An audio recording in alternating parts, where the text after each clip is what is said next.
నేను ప్రభాకర్ నుంటెంకి. రాష్ట్ర ముఖ్యమంత్రి రేవంత్ రెడ్డి వరంగల్ పర్యటనలో భాగంగా ఈరోజు మధ్యాహ్నం 2:30 గంటలకు వరంగల్ చేరుకున్నారు.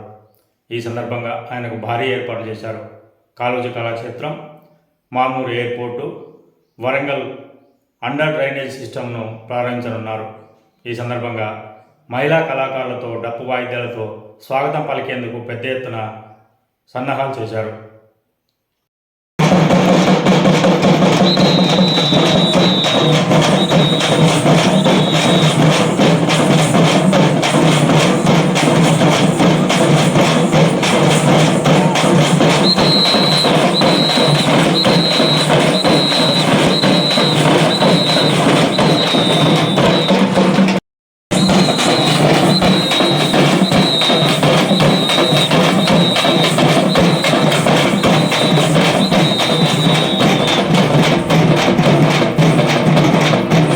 ప్రజాపాలన విజయోత్సవ సభ ఈరోజు హన్మకొండ ఆర్ట్స్ కళాశాల మైదానంలో నిర్వహించనున్నారు. రాష్ట్ర ముఖ్యమంత్రి రేవంత్ రెడ్డి ఈ సభకు హాజరవుతున్నారు. ఇందుకు గాను 2 రోజులుగా భారీగా ఏర్పాట్లు చేశారు. గత 10 నెలల కాలంలో రాష్ట్రంలో చేసిన అభివృద్ధి పనులను ఇందిరా మహిళా విజయోత్సవ సభలో సీఎం రేవంత్ రెడ్డి వివరించనున్నారు. ఈ రోజు మధ్యాహ్నం 2:30 గంటలకు ఆర్ట్స్ కళాశాల మైదానంలో హెలికాప్టర్ ద్వారా ల్యాండ్ అవుతారు. అక్కడి నుండి కాళోజీ కళాభవనాన్ని ప్రారంభిస్తారు. అనంతరం ఆర్ట్స్ కళాశాల మైదానంలోకి వెళ్ళి అక్కడ ఏర్పాటు చేసిన ఇందిరా మహిళా ఆధ్వర్యంలో ఏర్పాటు చేసిన గ్యాలరీలను తిలకిస్తారు. అనంతరం పలు అభివృద్ధి కార్యక్రమాలకు శ్రీకారం చుడతారు. ఈ సందర్భంగా భారీగా ఏర్పాటు చేశారు. డప్పు కళాకారులతో వైభవంగా స్వాగతం పలుకుతారు. ఇందులో భాగంగానే డప్పు కళాకారులు డప్పు చప్పులతో ఉర్రూతలూగించారు. ఈ సందర్భంగా వరంగల్ పశ్చిమ ఎమ్మెల్యే నాయన రాజేందర్ రెడ్డి మీడియాతో మాట్లాడుతూ బీఆర్ఎస్ నేతలపై మండిపడ్డారు. ఈ ఛానల్ను సబ్స్క్రైబ్ చేయండి, లైక్ చేయండి.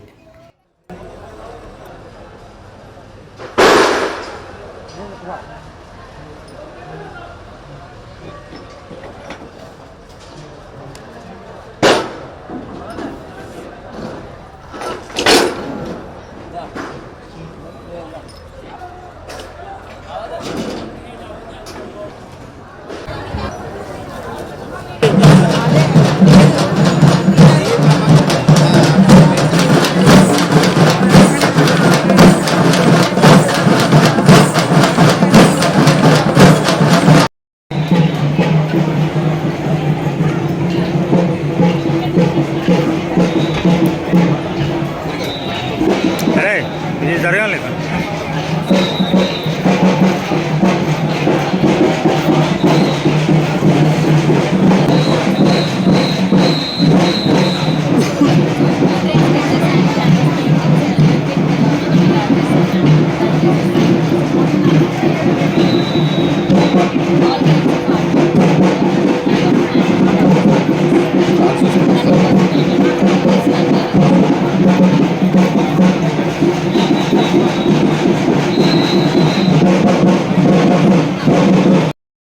ఎయిర్పోర్ట్ పని ఏమైనా చేసిందా, ఓఆర్ఆర్ చేసిందా, మాస్టర్ ప్లాన్ చేసిందా, నైమ్నగర్ బ్రిడ్జ్ చేసిందా, మన ఏది మాడవీధులు చేసిందా, పాలిటెక్నిక్ 28 కోట్లు చేసిందా, కాళోజీ కళాక్షేత్రం ఏం చేసిండనే ఇంత జీవోలు చూపించిన మేము 45 కోట్లు సింగిల్ చెక్ ఇచ్చిండు.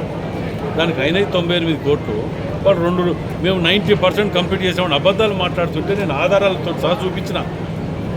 ఆధారాలతో సహా చూపించే కదా ఇప్పుడు ప్రెస్ మీట్లా వాళ్ళకు ఆధారం చూపించమనండి మేము చేసినామని. మీరు లేరా సాక్షాత్? పిల్లర్ వేసి స్లాబ్ వచ్చింది తప్ప ఏమైనా ఉండను. అందులో ఫ్లోరింగ్ కానీ, కలరింగ్ కానీ, గోడ కానీ, కిటికీలు కానీ, దర్వాజా ఏది లేదు, తాడలేదు, బొగ్గరం లేదు. ఆ మాటలు చెప్పుకుంటూ అబద్ధాలు మాట్లాడతాను కూడా సిగ్గు అనిపిస్తలేదో నాకు అర్థం కావాలి. ముఖ్యమంత్రి ఎన్ని గంటలు